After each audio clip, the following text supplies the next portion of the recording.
किसान आंदोलन पर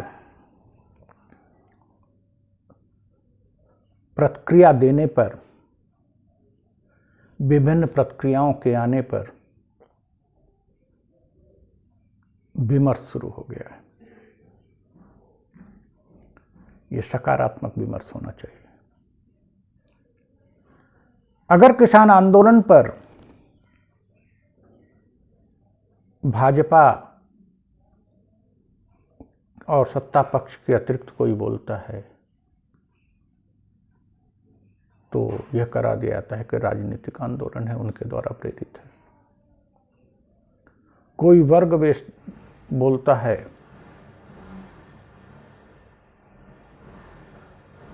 तो उसे देशद्रोही तक करार दिया जाता है।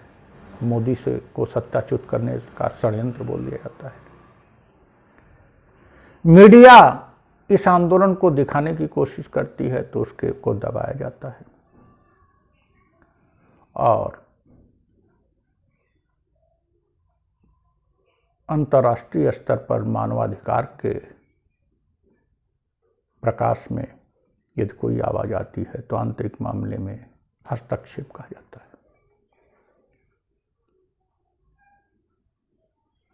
सभी बातें सही हो सकती हैं, लेकिन इतने के बाद भी सरकार को क्या शर्म नहीं आ रही है? सरकार क्या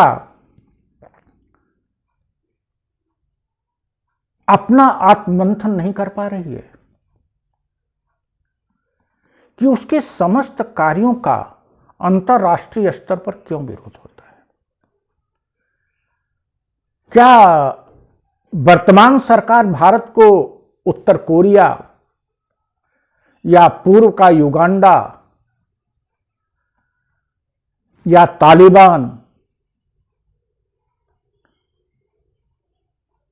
बनाना चाहती है? आप क्या चाहते हो?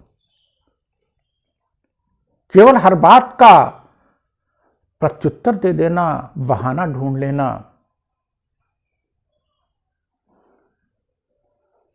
आप अपोजिशन को राज्यसभा में अपनी बात रखने का मौका नहीं दिए तो अपोजिशन अब क्या करे? जो लोग भारतीय जनता पार्टी के अतिरिक्त अन्य दलों के हैं और किसान कानून के पक्ष में नहीं हैं, अब वो क्या कर सकते हैं? क्या किसान आंदोलन का विरोध करें कि हाथ पर रख के बैठे रह जाएं और आप कील ठुकवाइए और प्रेस को मजबूर करिए और किसानों को मजबूर करिए, किसानों पर मुकदमे चलाइए? विरोध पक्ष आखिर करे क्या? नरेंद्र मोदी जी, आप ही बताइए, विरोध पक्ष का क्या काम है? क्या विरोध पक्ष घर में बैठ जाए?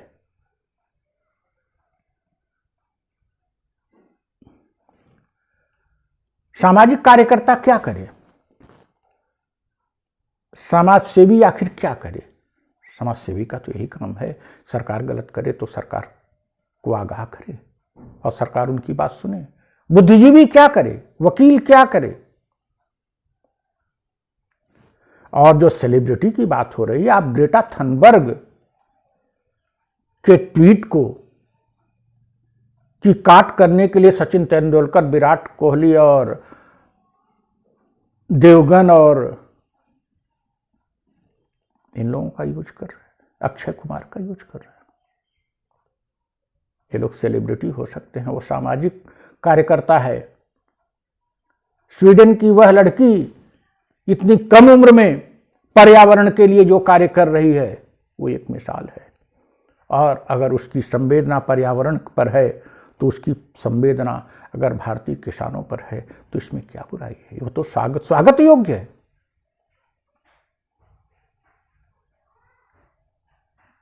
ये लोग भी क्या कर रहे हैं? ये गोदी मीडिया के पार्ट हो गए हैं।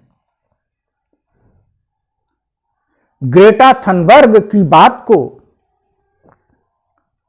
जैसे महात्मा गांधी की बात को पूरे विश्व में तरजीह मिलती है, ब्रिटेन में तरजीह मिलती है जिसके खिलाफ वो लड़ाई लड़े। मदर टेरेसा की बात को पूरे विश्व में उनके योगदान को सराहा जाता है।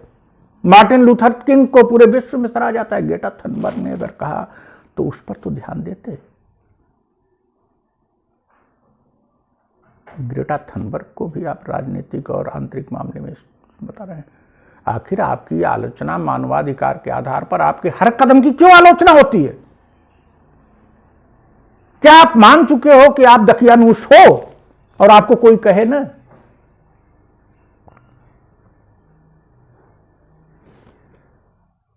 कोई विदेशी अगर भारत की संप्रभुता पर आक्रमण करता है तो हमारा आंतरिक मामला है। भारत की एकता अखंडता पर करता है, भारत की गरिमा पर करता है, तो वह आंतरिक मामले में हस्तक्षेप है। लेकिन कोई विदेशी यदि भारत को जागृत करता है कि आप इतने सांस्कृतिक धरोहर वाले राष्ट्र, आपके यहां क्या हो रहा है, वो मानवाधिकार की बात हमसे कर रहे हैं, मानव के अधिकारों की बात कर रहे हैं, मानव अधिकारों के हम संरक्षक रहे हैं, हम हमेशा मानव अधिकार विश्वबंधुत्व की बात करते हैं। अगर हमारी आंख को कोई खोल रहा है, सरकार की आंख देश के लोग और विदेश के लोग खोल रहे हैं, तो आंख को आप खोलो। आप बहाना देके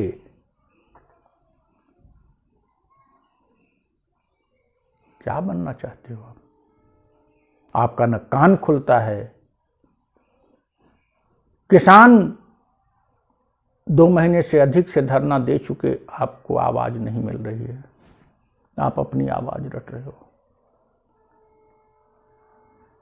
भगत सिंह को क्या करना पड़ा? किसी की हत्या थोड़े करना चाहते थे। वे